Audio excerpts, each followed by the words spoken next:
kita akan membahas mengenai perkembangan bahasa anak. Pertanyaannya, apa kaitan antara bahasa dan berpikir? Nah, ada dua kasus berbeda jika diberikan pertanyaan tersebut. Keadaan pertama, perkembangan bahasa dan kognitif terjadi secara beriringan namun independen, dan kognisi tidak penting untuk perkembangan bahasa. Maksudnya, kemampuan bahasa dan kemampuan kognitif anak itu sama-sama berkembang secara masing-masing sendiri-sendiri. Jadi, kemampuan kognitif tidak mempengaruhi perkembangan bahasa, begitu juga sebaliknya, perkembangan bahasa tidak mempengaruhi perkembangan kognitif.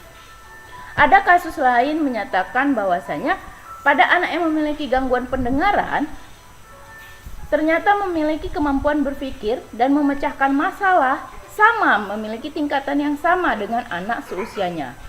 Bahkan, anak tuli tersebut tidak memiliki penguasaan bahasa isyarat. Jadi, dapat disimpulkan bahwa bahasa tidak penting bagi perkembangan kognitif. Nah, jadi kalian simpulkan sendiri, apakah ada kaitan antara bahasa dan berpikir? Selanjutnya kita akan bahas mengenai tahapan perkembangan bahasa pada anak secara umum. Tahapan bahasa anak itu dimulai dari tahapan pertama, yaitu reflexive vocalization. Apa itu? Reflexive vocalization ini berarti adalah komunikasi refleks bayi. Ini terjadi pada usia bayi 0 sampai 3 minggu. Karena bayi mengeluarkan suara tangisan berupa refleks, bukan karena menginginkan sesuatu. Hanya saja bayi akan refleks menangis ketika usia 0 sampai 3 minggu. Apapun itu yang mampu dilakukan bayi di usia itu hanya mampu menangis. Makanya dimasukkan ke dalam bagian refleksi. Yang kedua itu tahap babbling. Babbling adalah ketika bayi berusia lebih dari 3 minggu, bayi akan mengeluarkan tangisan untuk menyatakan bahwasanya dia lapar, tidak nyaman, kepanasan. Artinya, ketika sampai babbling, anak menangis itu sudah ada tujuannya. Beda sama reflexive vocalization tadi, bayi menangis hanya menunjukkan refleks dia saja. Tahapan ketiga yaitu lulling. Tahapan lulling ini terjadi di usia 3 minggu sampai 2 bulan, di mana bayi sudah terdengar suara-suara selain tangisan, namun belum jelas. Nah, bayi mulai dapat mendengar pada usia 2 sampai 6 bulan, sehingga ia mulai dapat mengucapkan kata-kata dengan 1-2 suku kata yang diulang-ulang. Contohnya mama, papa, dada. Itu bukan di usia 2 bulan ya, tapi di usia antara 2 sampai 6 bulan. Ketika tahap berikutnya yaitu ekolalia. Apa itu tahap ekolalia? Tahapan ini terjadi ketika anak berusia di 10 bulan. Anak mulai menirukan suara-suara yang didengar dari lingkungan sekitar, serta anak mampu menggunakan ekspresi wajah atau isyarat tangan ketika ingin meminta sesuatu.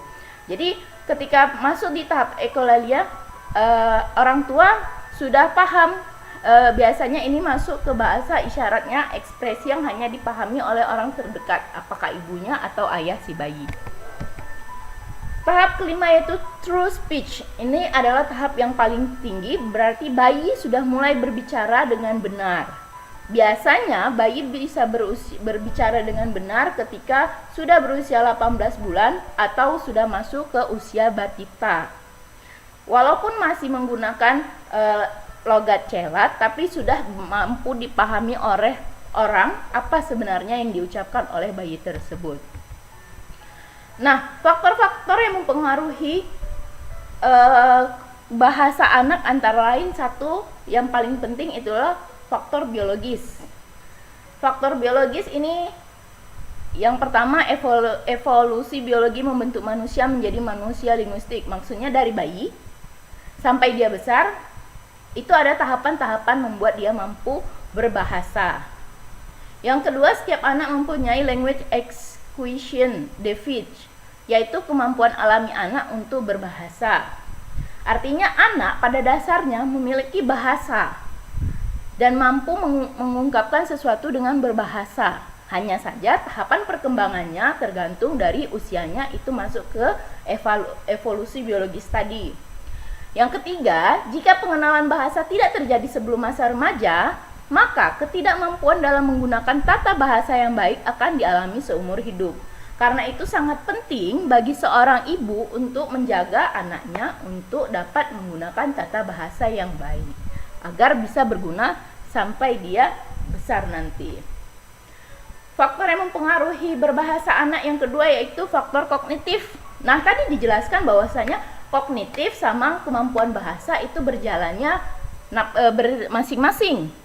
Tapi sedikit banyaknya menurut ahli kognitif, para ahli kognitif menyatakan bahwasanya ternyata kemampuan berbahasa anak juga tergantung kematangan kognitif si anak.